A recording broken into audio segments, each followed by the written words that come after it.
کی بات کاٹ رہی ہوں، لیکن پھر پارٹی ان کو مطلب نوٹس تو ہو گیا، لیکن خان صاحب خاموش ہیں. اب دیکھیں نا، مروت صاحب بھی کہتے ہیں میں ابھی بھی پی ٹی آئی کا حصہ ہوں. خان صاحب سے ملاقات نہیں ہو رہی نا جی. خان جی. صاحب آپ دیکھیں نا، آج وہ کیس تھا، کتنا اہم کیس تھا، اور اچانک ہمیں لیٹ نائٹ کر کے تو 10 دن آگے کر دیا. 6 مہینے ہو گئے تمہیں اندر عدالت میں جاتے ہوئے. خان صاحب کو کیا چیز روک رہی ہے؟ ان کو پتہ ہے تم کیا چیز ہو. ختم ہوئی بات.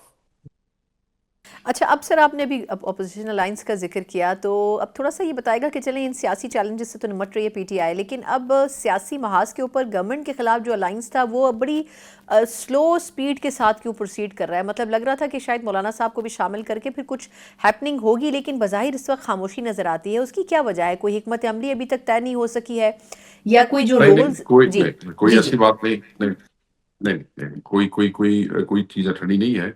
آج کیا تاریخ ہے جی؟ آج سے صرف ہفتے کے اندر اندر جو ہے وہ ہمارا ایک اور پارٹی کے ساتھ ہمارا معاملہ جو ہے وہ اس حوالے سے شیپ اپ ہو چکا ہے. اور ہماری وہ جو کمیٹی ہے، جو negotiations committee has turn into رابطہ کمیٹی، وہ ان کے پاس جا رہی ہے. اس دوران جماعت اسلامی سے رابطے ہوئے ہیں، اس دوران باقی بہت سی جماعتوں سے رابطے ہوئے ہیں، اس دوران کے پی میں پارٹی نے مذہبی جماعتوں کو بھی انگیج کیا ہے. کے پی کی حد تک جو ہے وہ بھی انہوں نے بڑا اچھا، یہ بھی 2-3 دن پہلے انگیجمنٹ ہوئی ہے پارٹی کی ان لوگوں سے. تو کوئی خاموشی نہیں ہے، اٹس ہیپننگ. اور آپ نے دیکھا اعلامیہ بھی آیا تھا ایک فریش الیکشن کے حوالے سے، جو خان صاحب کی بھی خواہش رہی ہے. خان صاحب 2 دفعہ کہہ چکے ہیں. تو انشاءاللہ 20-25 کے دوران آپ دیکھیں گی کہ ایک اور پارٹی کے ساتھ جو ہے ہمارا وہ آپ کو میٹنگ میں جو ہے وہ چیزیں شیپ اپ ہوتی ہوئی نظر آئیں گی. تو بالکل کوئی خاموشی نہیں ہے، چیزیں چل رہی ہیں خان صاحب کی گائیڈنس کے مطابق.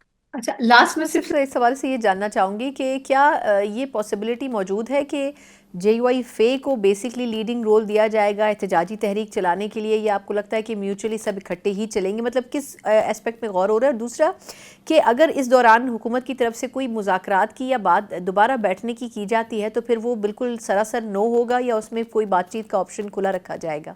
نہیں، اب تو کوئی بات چیت والا آپشن نہیں ہے نا جی. دیکھیں، جب فریش الیکشن آپ نے مانگ لی ہے اور وہ آپ کا اتفاق سے ایک اعلامیہ آ گیا، تو اس میں فریش الیکشن والی بات تو ختم ہو جاتی ہے. کون اس کو لیڈنگ کردار ادا کرے گا، یہ obviously ایک جب وہ گرینڈ اپوزیشن الائنس بن جائے گا تو یہ لوگ آپس میں فیصلہ کر لیں گے.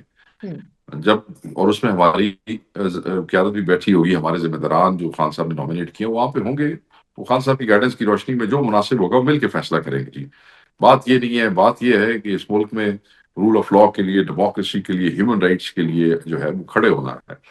تو اس کے لیے آپس میں جو فیصلہ یہ مل کے طے کریں گے وہ پارٹی کو منظور ہوگا، اور وہ خان صاحب کی مرضی کے مطابق گائیڈنس میں وہ لوگ کریں گے ان کے ساتھ. اچھا، لاسٹ سر کویسچن میں کوئکلی آپ سے جاننا چاہوں گی کہ یہ جو معاشی نمبرز آ رہے ہیں، اس سے لگ یہ رہا ہے کہ حکومت تو جو دعوے کر رہی تھی وہ حقیقت بن رہے ہیں. مطلب کبھی ورلڈ بینک کے وفود آ رہے ہیں، آئی ایم ایف بھی شاباش دے رہا ہے.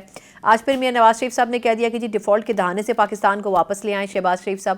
آپ کے خیال میں اس میں ان کا کوئی کریڈٹ ہے، یا جو وزیر خزانہ صاحب لائے گئے تھے ان کی اپنی پرفارمنس ہے، یا آپ کو لگتا ہے کہ یہ سب آرٹیفیشلی پورٹرے کیا گیا ہے بیسکلی اکانومی کے نمبرز یہ کو سب بہتر کا کرنے سب کے لیے؟ یہ سب کا سب آرٹیفیشلی پورٹرے کیا گیا ہے، کہ سب جھوٹ بول رہے ہیں. آپ مجھے یہ بتائیں کہ جس ملک میں اکانومی بہتر ہو جائے، اشاریے بہتر نظر آنے لگ جائیں، it has to have a trickle down effect. On ground چیزیں بہتر ہونی چاہیے. ٹرانسلیشن تو آن گراؤنڈ ہوتی ہے نا ہر چیز کی. آپ کے اشاریے جتنے مزید بہتر ہوں اور نیچے حالت اسی طریقے سے ہو، تو پھر اس کا یہ مطلب ہے کہ آپ جھوٹ بول رہے ہیں. اور اب میں آپ کو بتاتا ہوں، 1,30,00,000 لوگ اس ایک نئی رپورٹ کے مطابق جو ہے وہ خط غربت سے نیچے چلے گئے ہیں. 1,30,00,000. دوسرا، پچھلے 1.5 سال کے اندر 1.8 ملین یعنی کہ 18 لاکھ لوگ پاکستان سے مائگریٹ کر گئے ہیں پچھلے 2 ڈیکیڈز میں. This is the world's biggest rate of migration from one country. ٹھیک ہے جی. اور وہ بچے کیوں گئے؟ ڈگریوں والے اسکلفل لوگ ہیں، وہ اس لیے یہاں سے گئے ہیں کہ جاب اپرچونیٹیز نہیں ہے، کیونکہ اکانومی جو ہے وہ جاب کریٹ نہیں کر رہی ہے. یہاں پہ بے روزگاری ہو رہی ہے، اور اس کی میجر وجہ یہ ہے کہ آپ کی اکانومی جو ہے وہ امپورٹ ڈیپینڈنٹ ہے، ایکسپورٹ ڈیپینڈنٹ نہیں ہے. That means you need lot of dollars to run this economy. اور ڈالرز آپ کے پاس ہے نہیں. اس کے لیے آپ کو بھیک مانگنی پڑتی ہے، کبھی آئی ایم ایف کے پاس، کبھی ورلڈ بینک کے پاس، کبھی امریکہ کو جانتے ہو، کبھی سعودیہ کو، کبھی چائنا کو. اور وہاں سے بھی کو خاطر خواہ بس ایم او یوز تھے، کہانیاں تھے، سینے ٹھپکیاں ہیں. اس کے علاوہ ابھی تک کوئی چیزیں مٹیریلائز اس طریقے سے نہیں ہو رہی ہیں. آپ وہ دیکھیں نا، ایک ٹرانچ ایشو کرنے سے پہلے، چیزیں کرنے سے پہلے وہ کہتے ہیں سر اپنے چیف جسٹس سے بھی ملاؤ. ٹھیک ہے جی. تو کہنے کا یہ مقصد ہے کہ اگر یہ اتنا ہی ٹھیک ہوتا تو 18 لاکھ لوگ ملک چھوڑ کے چلے جاتے. مطلب دنیا میں سب سے زیادہ ایک ملک کے اندر جو مائگریشن ہے, جابس کریٹ نہیں ہو رہی, لوگ جو ہے وہ روز آپ لوگوں کی کہانیاں سنتی ہیں, لوگ آپ کو ملتے ہوں گے, کسی کی جاب چلی گئی, کسی کا کاروبار ختم ہو گیا.